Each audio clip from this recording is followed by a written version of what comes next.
सा चेहरा दिखाएगा। तुझे घमंड है ना कि तू हुजूर का उम्मती है, तुझे इस बात पे गुर्रा है कि तू बरेलवी है, तो ये सुन, जिस गरीब की इज्जत से खिलवाड़ किया है उसके बारे में रब ने कहा है अल खल्क़ु अयालुल्लाह, सारी मखलूक अल्लाह का परिवार है, अल्लाह का खानदान है।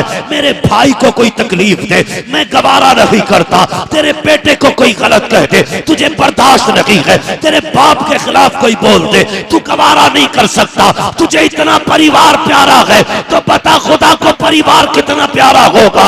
वो तो ये कहता है अल खल्क़ु अयालुल्लाह, सारी मखलूक अल्लाह का परिवार है, अल्लाह का खानदान है। अगर इसे सताओगे तो चैन नहीं पाओगे। अगर मैं बदला लूंगा अपनी हैसियत से लूंगा, जब वो बदला लेगा अपनी जात अपनी ताकत के हिसाब से बदला। अल्लाह अल्लाह, नारे तकबीर, नारे रिसालत, फैज़ाने गौसे आजम, मसलके आला हजरत। बहुत अच्छा। हाँ, समझ रहे मेरी बात? मैंने आपसे क्या कहा था? पूछना है दोस्त का हाल तो किससे पूछना है? जोर से। अगर हुजूर को समझना है तो पूछ अबू बकर से, इस्माइल देलवी से नहीं पूछेंगे, कासिम ननोतवी से नहीं। हम तो कहते हैं हुजूर को समझना तो पूछ अबू बकर से। आप बताओ हुजूर कैसे? तो अबू बकर ने क्या कहा था कि एक दिन हुजूर ने मेरे कंधे पे हाथ रख के कहा था, अबू बकर मेरी हकीकत मेरे रब के सिवा कोई नहीं जानता है। अल्लाह अल्लाह, मैं क्या बताऊं हुजूर कौन है? तो आला हजरत ने क्या कहा था? कसम खुदा की आला हजरत ने क्या कहा? सबसे आला बाउला, कलम तोड़ दिया। और ये हक सिर्फ इसी उम्मत को है, ये शेर सिर्फ यही उम्मत पढ़ सकती है, पहली कोई उम्मत नहीं पढ़ सकती। सबसे आला बाउला, सबसे बाला गवाला, सारे अच्छों में अच्छा, समझिए जिसे है उस अच्छे से अच्छा। कर्न बदली रसूलों की होती रही, चांद बदली का निकला, जोर से चांद बदली का निकला। गमजदों को रजा मुज्दा दीजिए के है बेकसों का सहारा हमारा नबी। तो गौर करें मेरी बात, फख्र करो कि हुजूर की उम्मत। क्या लिखा? कल लिख, मैं आदम को पैदा करूंगा, उसकी उम्मत को पैदा करूंगा। अगर उसकी उम्मत गुनाह करेगी तो जहन्नम में जाएगी। लिख दानियाल, लिख शीश, लिख यूसुफ, याकूब, इब्राहिम, इस्माइल, इसहाक, जकरिया, ईसा, मूसा, सारा एक ही जैसा लिखा गया। गुनाह करेगी उम्मत जहन्नम में जाएगी। बात आ गई हुजूर की उम्मत की, कलम चला, रब ने फरमाया अब ठहर जा। क्या लिखने लगा? मालिक वही जो आदम से लेके मूसा तक, ईसा तक लिखा, वही लिख रहा हूं। फरमाया ना, निजाम बदल दिया है। किस लिए? कि बात महबूब की आ गई है, इसलिए निजाम बदला गया। बात महबूब की आ गई है। क्या लिखूं? का लिख, अगर उसकी उम्मत गुनाहगार है तो लिख उसका रब बख्शनहार है। ये सिर्फ तुम्हें दिया गया, तुम तौबा कर लो आखिरी सांस तक, बख्शे जाओ। इतना करम तुम पे किया, बदले में तुम ढंग से दरूद भी ना पढ़ सके। ये भी बोझ लगा हमें कि दरूद पढ़वाई जा रही है हमसे। मैं तो कहता हूं यार सुबह शाम हुजूर पे दरूद पढ़ा करो, लेकिन वो कौन दरूद कहां से पढ़े जो नमाज नहीं पढ़े, मस्जिद में नहीं जाते। मस्जिद दरूद छोड़िए, निकाह सबका ही होना है।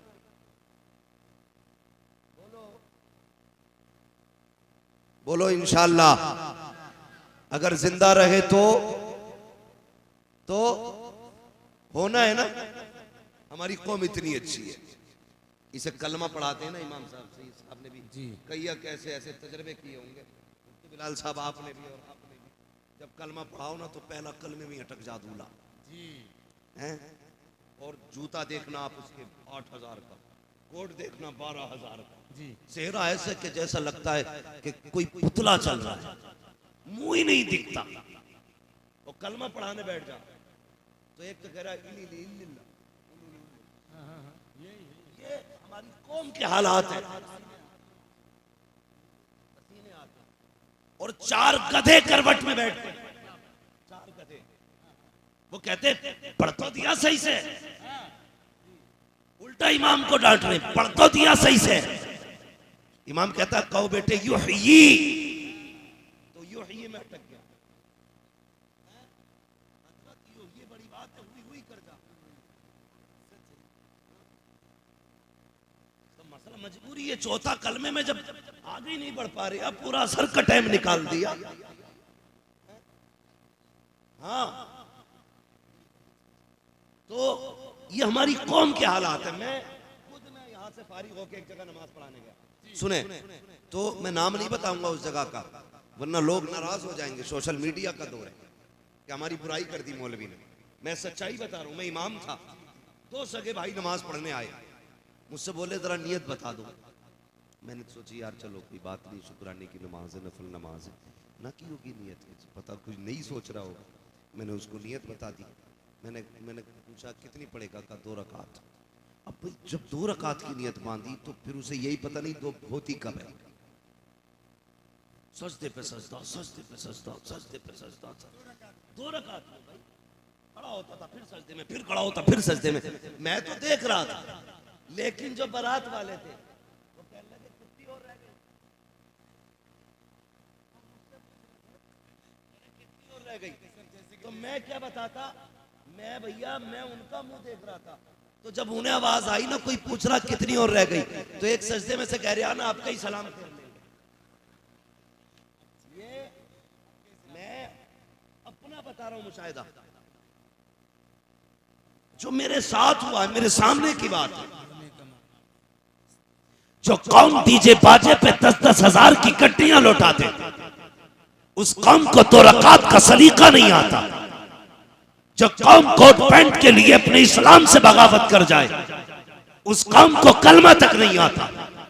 जो कौम अपने दीन का मजाक उड़ाने के लिए अपने कौम के रहनुमाओं को पीछे खड़ा कर दे, उस कौम को सही से नमाज की नियत तक नहीं आती। तुझसे किसने कह दिया तू पठान बना घूम रहा है, कसाब बना घूम रहा है। डॉक्टर इकबाल ने कहा था यूं तो सैयद भी हो, मिर्जा भी हो, अफगान भी हो, तुम सभी कुछ हो, बताओ कि मुसलमान भी हो। तुमसे किसने कह दिया सेरा पहन लेना इस्लाम है? तुमसे किसने कह दिया घोड़ा चढ़ जाना इस्लाम है? तुमसे किसने कह दिया किसी की बेटी को घर ले आना इस्लाम है? नहीं, खुदा की कसम मुझे बता तो सकी, तूने बेटे को 7वीं क्लास तक इंग्लिश बोलना तो सिखा दिया, हिंदी पोयम तो याद करा दी। अगर याद ना करा सका तो कलमा याद ना करा सका, कुरान याद ना करा सका, दीन ना सिखा सका। और तुम सोचो तो सकी, हम गाय के लिए लड़ गए, बैलों के लिए लड़ गए, पोटी के लिए मर गए, हमें याद नहीं आया तो कुरान याद नहीं आया, ख्याल नहीं आया तो इस्लाम का ख्याल नहीं आया। मुझे बता तो सकी तू कैसा मुसलमान है?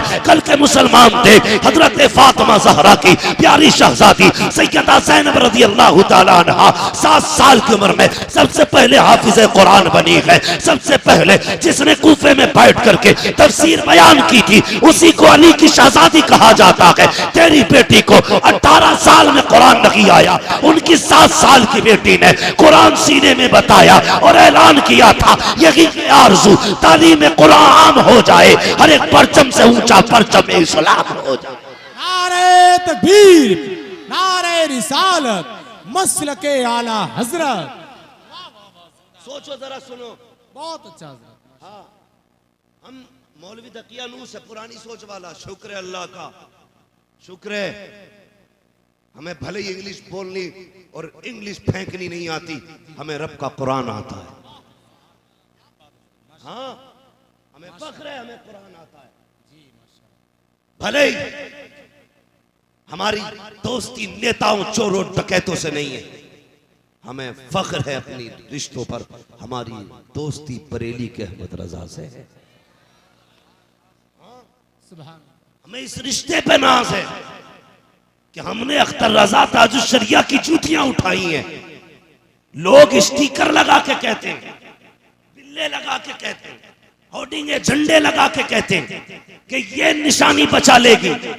मैं कहता हूं तुम्हारे बिल्ले नहीं बचाते हैं, तुम्हारी होर्डिंगे नहीं बचाएंगी। लाख हूटर लगा के घूमो, नहीं बचा सकती। सिर्फ उनका हो जाओ, सिर्फ उनका हो जाओ, उनकी निस्बतें बचा लेंगे। और उन्होंने कहा था इस निशानी के जो सगे हैं नहीं मारे जाते। हाँ, उनसे रिश्ते मजबूत करो।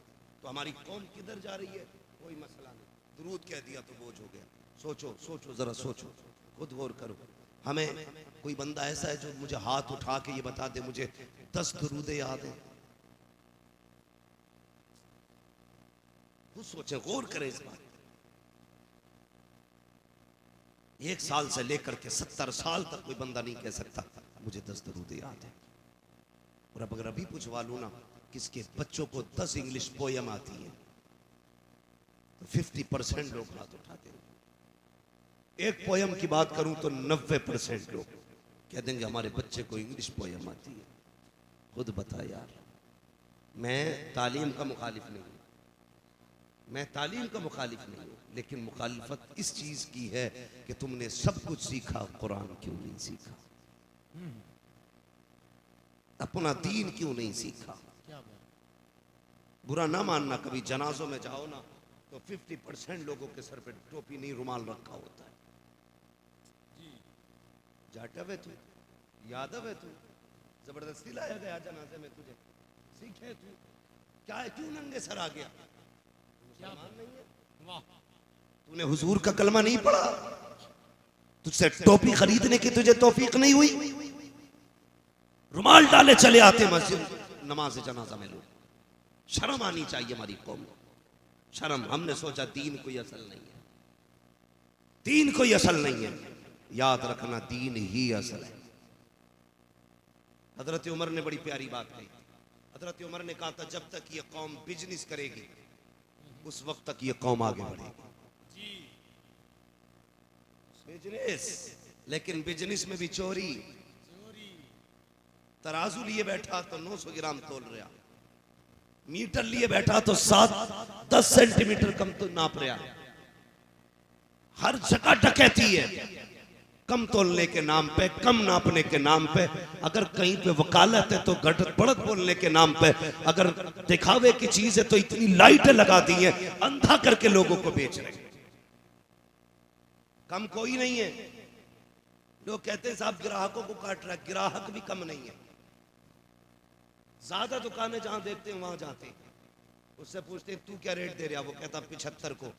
नहीं नहीं कम कर, कि नहीं इससे कम नहीं। तो दूसरे से जाकर कहते हैं वो तो 70 को दे रहा, तू कितने को देगा? मेरा हो 70, या फिर 75 वाले के पास जाके लंबा झूठ बोल के कह रहा वो 65 में दे रहा। बता, एक से एक बड़ा डकैत। ये झूठ नहीं है, ये हराम नहीं है, ये चोरी नहीं है। इसकी उसकी लगा के घटा बढ़ा के खरीदो फरोख्त, इससे मालदार हो जाओगे। अल्लाह जब लेता है तो चमड़ी उधेड़ लेता है, और जब देता है तो छप्पर फाड़ के देता है। देता कौन है बताओ? कौन है रज़ाक? रज़ाक कौन है? नाम ना पूछ लो, कभी प्रधान का नाम बता दो तो उधर रहते। रज़ाक का माना रोजी देने वाला। कौन है? सारे बोले कौन है और जोर से। और दिलाता कौन है? सुभान अल्लाह। कौन देता के देने को मुंह चाहिए, देने वाला है सच्चा। जोर से, देने वाला है सच्चा। हमारा नबी हुजूर दिलवाते। देता कौन है? अल्लाह देता है। ये है ना, तो फिर झूठ क्यों बोल रहा है? मैंने कहा एक से यार दाढ़ी रख ले, कहने लगा बिजनेस करता हूं ना, रख ले। मैंने कहा ये कौन सी मुसीबत है भाई, दाढ़ी नहीं रख सकता बिजनेस में? का झूठ बोलना पड़ता है। क्यों झूठ ना बोलेंगे? दुकान नहीं चलती है। तुम नहीं जानते, खुदा की कसम, तुम रब के हो जाओ, कायनात तुम्हारी हो जाएगी। तारीख में एक बहुत बड़ा नाम आता है, हजरत इब्राहिम बिन अदहम। इतना बड़ा बादशाह अपने वक्त का, जिसका सोने का तख्त, हीरे जवाहरात के जिसमें नक्शो निगार, इतना बड़ा बादशाह। एक दिन सुने बहुत गौर से, एक ख्याल आया दिल में कि अल्लाह अल्लाह करें। तो बिस्तर पे लेट के इसी शशोपंज में थे कि अल्लाह को कैसे तलाश किया जाए। उनके महल की छत पे खट खट दम दम, कौन है? तो कहने लगे कुछ तलाश कर रहे हैं। क्या? कि हमारा ऊंट गुम गया है। ऊंट गुम गया। बहुत गौर से सुनो। तो गुस्से में उठे, कहने लगे नीचे आ। कौन है? तो कोई सामने आके खड़ा हुआ, कहा जी हम हैं। क्या देख रहे हो? क्या ऊंट गुम गया? कहने लगे बेवकूफ, क्या ऊंट छत पे मिलेगा? महल की छत पे ऊंट कहां से आया? तो उस आने वाले ने कहा इब्राहिम बिन अदहम, अगर महल की छत पे ऊंट नहीं मिल सकता तो महल के बिस्तरों पे खुदा भी नहीं मिल सकता है। जा महल छोड़ फिर रब को तलाश कर। इब्राहिम बिन अदहम ने सब कुछ छोड़ा, अल्लाह की तलाश में निकल गए। सब कुछ छोड़ दिया, बादशाहत सल्तनत सब कुछ छोड़ा। अल्लाह अकबर, फिर अल्लाह वाले हो गए। दरिया के किनारे बैठे सगे मामू का गुजर हुआ, देख के कहने लगे इब्राहिम क्या कर रहे हो? कहा कुछ नहीं, गुदड़ी सी रहा हो, अपना वही फटा पुराना लिबास जिसमें फटी हुई जगह में धागे से सिलाई कर रहे थे। मामू ने कहा इब्राहिम वो दिन कितने अच्छे थे कि तुम तख्तशाही पे बैठते थे, लोग तुम्हारी खिदमत में हाथ बांध के खड़े रहते थे। ये दिन अच्छे हैं या वो दिन अच्छे थे? पता हुकूमत ठुकरा के तुझे क्या मिला? तेरी अकल मारी गई थी, इतनी बड़ी सल्तनत को ठोकर मार के यहाँ आया है, यहाँ क्या मिल गया? इब्राहिम बिन अदहम मुस्कुराए, कहने लगे मामा ये देखना चाहते हो मैंने क्या खोया और क्या पाया है? कहा हाँ बता तो सही। आप जिस सुई से अपने कपड़े सिल रखे थे, दरिया के किनारे बैठे थे, दरिया में सुई फेंक दी। उसके बाद मामू ने कहा भांजे ये तो बता, एक ही सुई थी जिससे तू पैबंद लगा लेता था, वो भी दरिया में फेंक दी। अब पता किस चीज से कपड़े सिलेगा?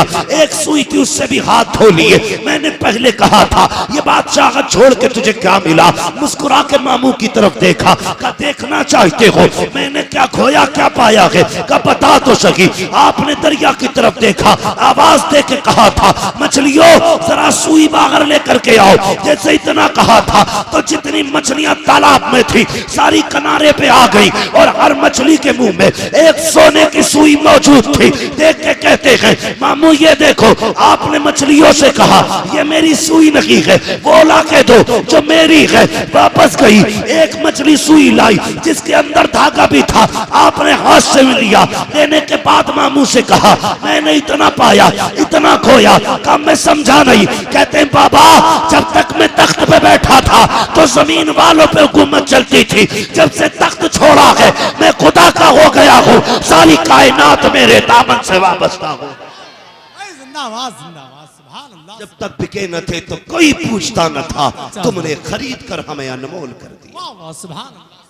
तुमसे किसने कह दिया नौजवानों कि दाढ़ी की कटिंग में इज्जत है, जी पैंट के डिजाइन में शोहरत है?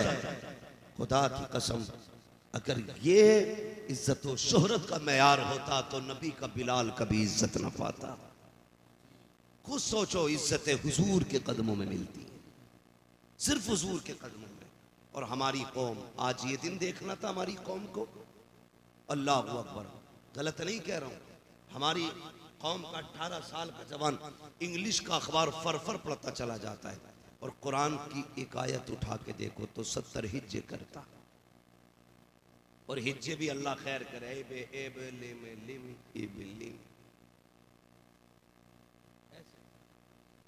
हिज्जे तक दुरुस्त नहीं भाई।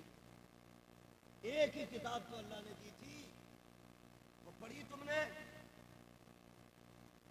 कारी नाजिर साहब ने भी बताया था मा यजूज़ु बिही सलाह, यानी इतना दुरुस्त कुरान सीखना हर एक पे फर्ज है जितने की नमाज में जरूरत पड़ती है।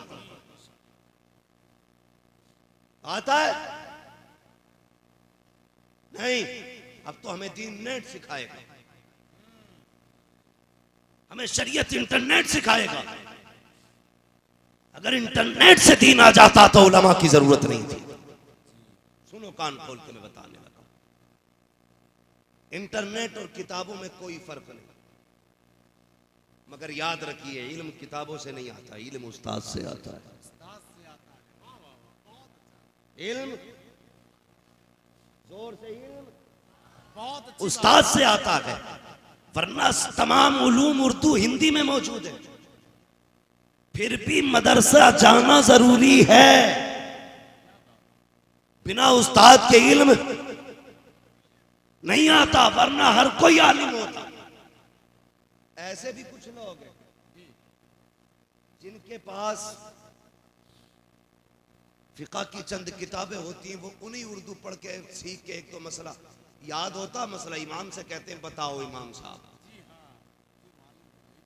जो मालूम है वही पूछ रहे हैं, वही पूछ रहे हैं, और फिर इमाम को निकाल देते हैं। ऐसे इल्म को जहन्नम में ले जाने का सबब बताया गया है। जी सच है। जो फितने फैला रहे, मौलवी चुप पड़ा, गधे फतवे दे रहे, नहीं देखा मस्जिद से निकलते क्या क्या ये इमाम नहीं रहेगा भाई, क्योंकि इसका अंगूठा ही लिया था कब के सजदे में। अरे ये सजदे में था तो तू कहां था भाई, बताओ यार। मैं सजदे में जाऊं बहुत दिखेगा मुझे मेरी मां, इससे ज्यादा दिख सकता है कुछ? नाक ही दिखती है ना सजदे में जाके तो, और इसे अंगूठा कैसे दिख गया? ऐसे एक से एक बड़ा इब्लीस पड़ा। एक तो मुझसे ही कह रहा मुफ्ती साहब, ये कह रहा ना ये बताओ नमाज का खूंटा क्या है। अजीब अजीब मसले, मैंने कहा ये तो कभी ना पढ़ा। हाँ नमाज का खूंटा, हाँ तो वो कहते भैया दाएं पैर का अंगूठा पूरा हिल गया तो नमाज हो गई, अंगूठा ना हिला। ख्याल इमाम ने कैसे किया कैसे नहीं किया, भाई खुदा का वास्ता ख्याल किया करो, मस्जिद में जाया करो, अपनी नमाजों की फिक्र किया करो, फितने ना फैलाया करो, आगे बाहर खड़े होकर के पूरी तबाही की जिम्मेदारी मत लेना, वरना अल्लाह जब इंतकाम लेगा साथ पुश्ते तरस जाएंगी, कोई हाफिज कुरान पैदा ना हो सकेगा, कोई आलिम दीन पैदा ना हो सकेगा। अगर चाहते हो तुम्हारी नस्लों में उलमा पैदा हो, इन वालों की इज्जत किया करो, कुरान वालों की कदर किया करो, तुम्हें खुदा का वास्ता देखो तो सही।